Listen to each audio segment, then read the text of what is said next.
You know, fellas, I'll admit, listening back to last week's show, I got a little embarrassed. How so?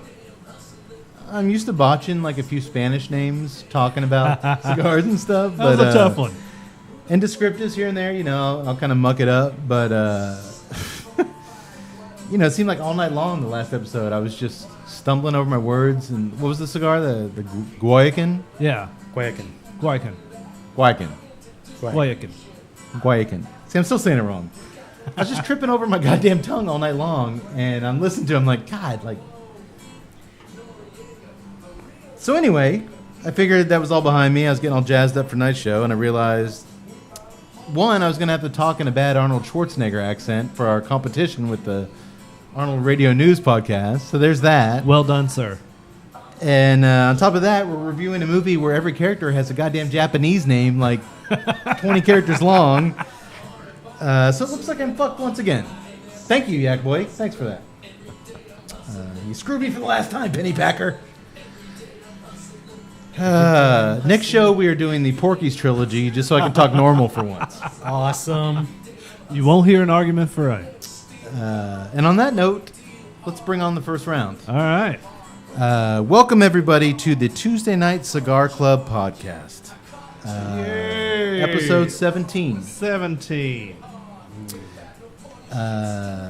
Tonight, big feature we did right before this show started rolling. We finally had our confrontation, quotation situation. See, it's over. I can't even say it right anymore.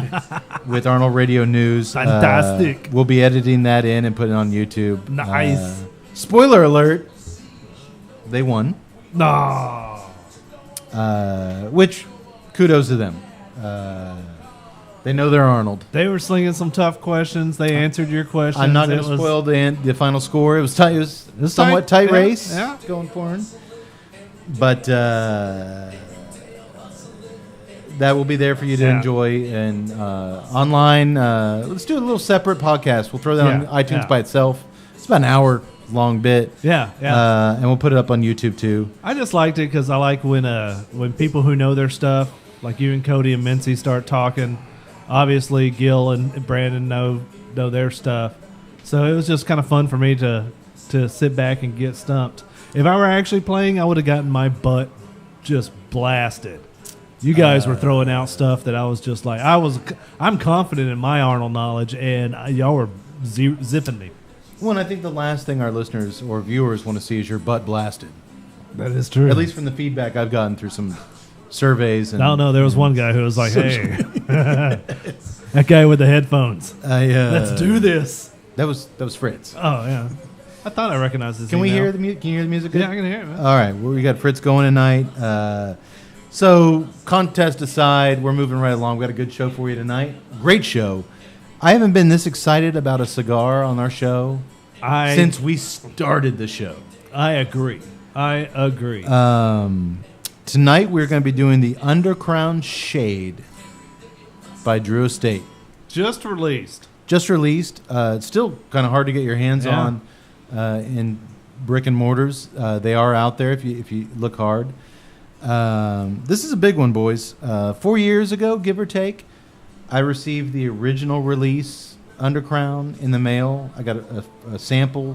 Drew Estate ran a contest on Facebook, and I got one in the mail, and I was immediately blown away. The dark, beautiful cigar just became an instant favorite to me. Yeah. Only later to be usurped by its father, the Liga Privada 9. Yeah. By Drew Estate. But even still, you're high on as my all-time favorite. But as a result, it was also, and this is special to everybody, the Undercrown was my first box purchase ever as a cigar smoker. The very first box of cigars I ever bought was the Undercrown. You never forget your first. You never forget your first box purchase. Cody, what's the first box you ever purchased? Let me guess. CAO America. Correct. Tuttle. Liga 9. Liga 9. I remember that. You saved some for your wedding. Yeah, bought it right after I proposed and put it on Put it in the humidor for a year. Well, I say this often on the show, and I've said it other places. You know, we're unapologetically Drew Estate fans. Why apologize for something that you're not apologetic about? Yeah, really. They're our favorite smokes. Good stuff is good stuff. And they very rarely do us wrong. You know, there's been several other Undercrown boxes purchased. It's just my go-to stick. It's delicious, unique, and it's one of those cigars that features that classic Drew Estate taste at a crazy, affordable price point. Yeah. To where you can just, you know, buy them up, smoke them up, and not feel bad about it. Now, the brand spanking new Undercrown Shade, I just can't quit looking at this thing, is an entirely different beast component-wise from the Undercrowns we're used to. Although it was still blended by the same torsaderos. Yeah. That's cigar rollers to you common folk. He's looking at us. He's not looking at you guys. He's looking at me, unfortunately. The same folks, the same rollers that created the original Undercrown line blended this line. Yeah. The only difference is this time they worked under the guidance of Drew Estate's master blender, Willie Herrera. Willie charged them with constructing a Connecticut-wrapped cigar that would please his palate. And he's not a fan of the Connecticut wrapper, much like Tuttle and I. Cody, you're a big fan. This thing smells amazing. So he wanted them to blend something that would blow him away. Look at you. I was about to say, I was more I'm just salivating. You're salivating. I don't know who I'm more excited about, me tasting this or him. watching Cody, because I know how much he loves this The stuff. flavor profile on this is just unimaginable. Unimaginable. Unfathomable, the excitement we're feeling here. So I guess I could discern that Tut and I have refined palates like Master Blender Herrera, and then there's Cody over here. Oh. Yeah. Anywho, we had an opportunity to meet Willie at Cats Fest in San Antonio a couple years ago. Yeah. Not only was he really nice and a really cool guy, but all it takes is smoking, you know, his first two lines with Drew Estate, the Herrera Steli and the Norteño. I'm a big fan of the Norteño. To know the guy really knows his shit. Yeah. Just the Herrera Steli Lancero, excellent. Then that Norteño, just knocks it out of the park for me each and every time. Every time I look at our Twitter feed, you're smoking one of those Norteños. Yeah, I love it. Well, this incarnation of the Undercrown uses an Ecuadorian Connecticut wrapper. It's beautiful. It's got a nice feel to it. A Sumatra binder, which you guys know I'm a huge Sumatra fan these days. Dominican Criollo 98 fillers, along with some Nicaraguan Corojo and Criollo fillers. That's a completely different direction. Yeah. Again, You're just stumbling all over those words. I wasn't going to say it. I think I actually did the terminology justice this time. These words I've said a couple episodes, so I'm getting used to them. But it's a whole different direction than the original. The original Underground has an almost jet black Mexican San Andreas wrapper filled with Brazilian and Nicaraguan fillers. I mean, this is a whole different animal, which should make, you know, Yak Boy's unrefined mouth very happy. I'm kind of curious to taste it because with something this different, you know, why fly it under the Undercrown flag and not new? Well, that's a big thing to put this label on it. I mean, the fan base it has and the following the Undercrown has, we wouldn't be this excited maybe if it didn't. So that's a bold, that's true. It's a bold statement putting this wrapper on. My big question mark going in is what are we going to encounter smoke production wise? Yeah, because that's one thing that I do love about huge, these copious amounts of billowing smoke are such a trademark of Liga Privada and the Undercrowns. I'm kind of wondering if they're going to, if Willie Herrera is going to pull some Willy Wonka type stuff here and give us a Connecticut shade wrapper that billows huge plumes of smoke. I mean, how cool would that be? I haven't, you know. So maybe this will be a light shade barn burner. We don't know. That'd be cool though. I'm looking forward to this. I actually ran across these up in Seattle last week. You were just up in Seattle. There's a little tobacco shop there across from Pike's Market, just kind of tucked away there. And when I walked in, I wasn't really expecting anything. I was like, this is Seattle. Damn you, Seattle, and your non-smoking. I will rant about you later this evening like nobody's ranted before. Cool. You know what? Now's the better time as any. You got kicked out of a public park for smoking. I got kicked out of a public park for fucking smoking. I mean, to the police officer's credit, he was dang near apologetic about it. He was like, "I'm so sorry. You can't smoke here." I'm like, "Oh, but the 15 homeless guys who are like sleeping right there are cool. That doesn't bother anybody, but my cigar smoke bothers everybody." And I was so, all right. Well, where can I smoke? In your home. I'm from out of town. I'm basically huddled up. It's like me and two of the wait staff from the hotel huddled in the back alley somewhere. I'm surprised we didn't get, cop come by and says, what are you guys smoking? Heroin? You doing some meth? You got that meth on you, boy? No. I'm a fucking cigar smoker.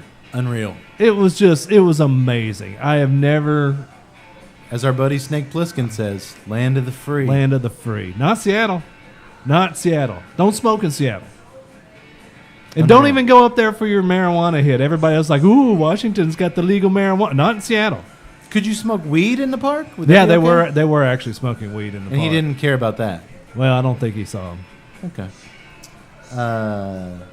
But if you're smoking weed in the park, everybody's like, all the hipsters are, oh, that's so much healthier for you. That is so good. Smoke that weed, boy. Smoke that weed. You smoke a cigar and you're like, they look at you like you just infected them. Well, I'd say we're a dying breed, boys, but I hope not. I hope there's a, and I see it on social media. I see young guys in their early 20s, taking to the culture, the cigar culture, embracing it. I don't think hope is lost. I think Glenn Loop and what Cigar Rights America is out there fighting, getting congressmen on our side. I don't think it's a unwinnable fight.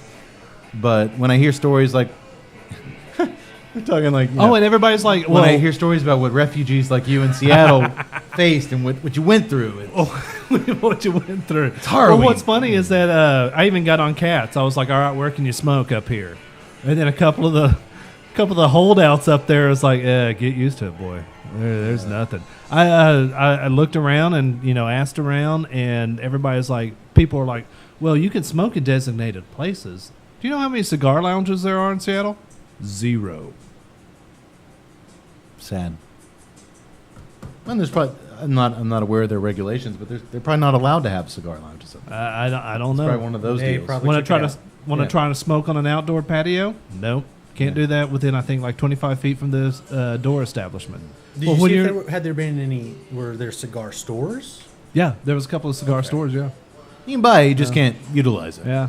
And it wasn't just me. Well, that implies at least then there is still strong enough, there's still a number of people who are purchasing. Oh, yeah, we're in the freaking back alley like criminals. Well, I'm just saying at least. We can't even go to the park like the homeless can and just, put up a cardboard tent there. Well, I'm going to probably say that there are cigar smoking establishments that are just not advertising. You're not Italian. You're probably just not hip to the scene. Well, it was funny because I was sitting there walking down the street and I saw this. Obviously, she wasn't from Seattle either. She actually lit up a cigarette on the patio because there's a lot of times they won't let you smoke inside, which I can understand that. It's your business. You got the right to say no, but they'll allow you to smoke on the patio. Here, they were like, she lit up, and I mean, within 30 seconds, there was a wait. I'm sorry, ma'am, you can't smoke here. Well, here, boys, at the Tuesday Night Cigar Club, we can smoke. So, flame on. I am excited about this one. The Grand Toros we're smoking tonight supposedly retail a little north of $8 in your brick and mortar tobacco shops. If you don't have one nearby, I think they're around that price or a little bit less through some online retailers. We were given these, give a little shout out here. We were given these by our close confidant and unofficial Tuesday Night Cigar Club member, Rev Java. He knew how desperate we were to get our hands on these, and he sent us a nice little care package. So thank you, Rev. Gotta love the Rev. I love the Rev. Gotta love the Rev. So big, huge thanks are in order. Cody, what are we drinking to pair with these beautiful cigars? Well, having thought about what it is, and with the movie that we're doing tonight, this one took some thought. Yes, didn't want to overpower it. Mm-hmm. Right. And so as is our movie is of Japanese origin, our beer too is of Japanese origin. Asahi Super Dry. Asahi Super Dry. Super dry. Now, we are drinking what you would call corporate beer. Asahi is the equivalent of Anheuser-Busch in Japan. Okay. They have been around since 1889 and are the largest of the major breweries, followed up by Kirin and one of our favorites, Suntory. Suntory time. When it's relaxation time, it's Suntory time. All right. By the way, it already smells great. But they have been, like I said, they've been around since 1889. They were not one of the first breweries, but they have been well established. They have been brewing beer and have... Asahi is actually a newer beer. It was only started in 1987 when I guess you will refer to it as what they refer to as like the dry brewing beers. Yeah. Became popular back in the 80s. If anyone here can remember Bud Dry. Oh, Yeah. of course. Yes. So Everything was either dry or ice. and that completely Asahi Super Dry revamped them. But dry ice. Yeah. It revamped it and pushed their sales up to be number one. Now, one thing that's kind of I think that's kind of amazing. You said that this really didn't come out till '87, but has already achieved macro brew status. Popular. Oh, they're the largest. I mean, when they came out with this, their number one beer at the time was another beer called Asahi Gold, and that had been a very popular one all the way going back to the 50s. Yeah. So, and the second one, which their earliest beer, Asahi Draft, Yeah. which is one of their earliest beers produced and is still produced today. We're unfortunately not getting it here. This is one of the popular ones that is, I mean, like I said, it's the Anheuser-Busch of... I have only seen, because when I lived in Houston, we do sushi and Japanese restaurants quite a bit. And Asahi Dry was the go-to happy hour kind of beer. I've never had the Super Dry. Yeah. But the Asahi Dry was a very popular Yes. This beer. one, it's a pale lager, and they have tried to keep it... A rice lager? Yes. Interesting. The I don't main think I've the ever main had that. ingredients, obviously, rice, corn, barley, some wheat. Okay. Yeah. I'm liking it so They- far. they- Finally, we get something you haven't... I haven't- A cigar and a beer you haven't had. I'm going to show my ignorance here for a little bit. When I think of Japanese drinkers, I don't think of Japanese beer. I don't think of beer as being that much a staple in the drinking culture. I'm the opposite. Am I think totally those wrong guys on that? Drink a shitload of beer. They do. Okay. It's- I was thinking more hard liquor. Well, everyone... You know, the whole you sake hear- and all yes. that crap. You hear that in Japan, When you think it's sake. podcast time, make it Suntory time. And if We tried to get Suntory tonight. we did, they're Yamazaki, very, very much what everyone is just going on and on about. Unfortunately, unable to acquire it. Yeah. Here in Central Texas, it's a hard grab. Yeah. Especially, I guess you said they were The linked with Jim Beam, I guess. correct. Suntory merged with Jim Beam and took on all of their various brands. And when they did that, I'm not saying that it's not available where you are. Yeah. It just where we are, it just kind of dropped off the map. They stopped offering as much. I mean, or were they just trying to focus on a couple of products in the stateside and that's it? I think maybe they were saying since we're in that market, and they probably want to use that to elevate their native brands up to a new level. Okay. Make it rare, raise the price. There is something to be Okay. said in the bourbon and whiskey world for making your shit hard to get a Yeah. hold of. Yes. Demand, I know, but Yeah. it's cigar world too. Yeah. You know, Yeah. there's a definitely a niche market for that hard to find stuff. But it's definitely unique. Nothing like a dry Japanese rice beer. I mean, it's No, they, Yeah. they actually pair it and say it's more.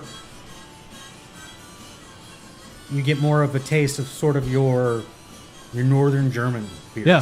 So- Yeah. I would agree with that. This is a very light, crisp beer. It's light, but it's got a meat to it. Yeah, I'm not saying it's flavorless. No. I'm saying it's crisp. Yeah. But it's got some kind of weight. Yeah. On that swallow to it. That, And as I said, I looked think that at might be the ones kind that I of- had looked at. I figured this one, especially, we did not want to get a beer that was going to be very overpowering, Right. especially with the cigar we have tonight. Yeah. Speaking of cigar, guys, have you noticed that cloud of smoke pouring from this Undercrown? I haven't lit it actually. I haven't. I've just been smelling yours. Yeah. I will say this, and I'm gonna let you guys get caught up. I'm always behind, so I start a little bit early. Yeah. You guys are always at least an inch ahead of me. The first blast I got off this thing was one of my favorite notes, my favorite flavors in cigars, which is cashew.